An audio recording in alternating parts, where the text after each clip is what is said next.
hi అండి అందరికీ ఈరోజు నేను నువ్వుల చారు చూపిస్తున్నాను మీ అందరికీ ఎలా తయారు చేసుకోవాలో చూద్దాం పదండి 3 టేబుల్ స్పూన్ల వరకు నువ్వులు తీసుకోండి బియ్యం టేబుల్ స్పూన్ బియ్యం తీసుకోండి కొబ్బరి తురుము 3 టేబుల్ స్పూన్లు జీలకర్ర 3/4 టీ స్పూన్ తీసుకోండి కరివేపాకు 2 రెమ్మలు కొత్తిమీర తురుము టేబుల్ స్పూన్ ఉల్లిపాయ 1 బెల్లము 2 టేబుల్ స్పూన్లు 4 పచ్చిమిర్చి కొంచెము చింతపండు తీసుకోండి నానబెట్టి పెట్టుకోండి ఆవాలు 1 స్పూన్ వరకు ఆవాలు తీసుకోండి జీలకర్ర 2 ఎండుమిరపకాయలు కొంచెం మెంతులు 1/2 స్పూన్ వరకు మెంతులు మనకు ఆయిల్ సరిపోయినంత ఆయిల్ కూడా తీసుకోండి ఇప్పుడు తయారు చేయు విధానం చూద్దాము బియ్యము 1 గంట పాటు నానబెట్టుకున్న బియ్యాన్ని మిక్సీ జార్లో వేసి మనం తీసుకున్న నువ్వులు కూడా వేసుకుందాము కొబ్బరి తురుము కొబ్బరి ముక్కలు కూడా వేసుకొని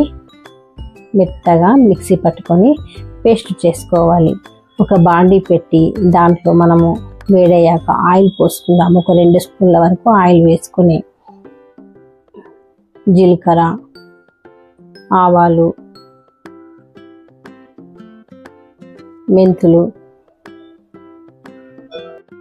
ఇప్పుడు ఎండుమిరపకాయలు కూడా వేసుకుందాము కరివేపాకు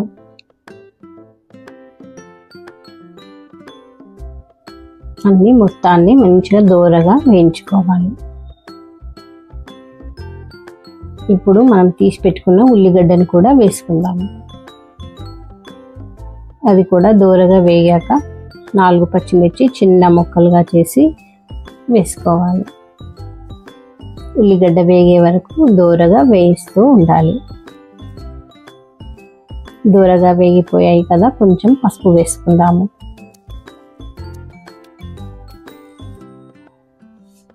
ఇప్పుడు మనము మిక్సీ జార్లో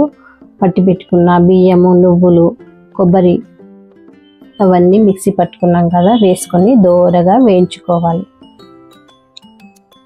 ఇవి వేగిపోయిన తర్వాత మనకు సరిపడ్డ వాటర్ను కూడా వేసుకుందాము ఒక 2-3 గ్లాసుల వరకు వాటర్ వేసుకొని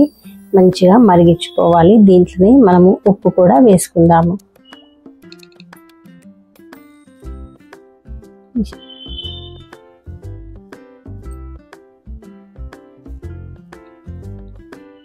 ఇప్పుడు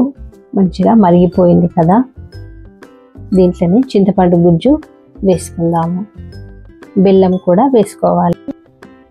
ఇప్పుడు ఇది మరుగుతుండగానే మనం కొత్తిమీర కూడా వేసుకోవాలి కొత్తిమీర వేసుకొని ఒక 10 నిమిషాలు మంచిగా మరిగించుకొని వేడి వేడి అన్నంతో సర్వ్ చేసుకోవడమే అయిపోయిందండి ఇదేనండి మన నువ్వుల చారు మా వీడియో మీకు నచ్చితే లైక్ చేయండి షేర్ చేయండి సబ్స్క్రైబ్ చేసుకోండి థ్యాంక్ యూ ఫ్రెండ్స్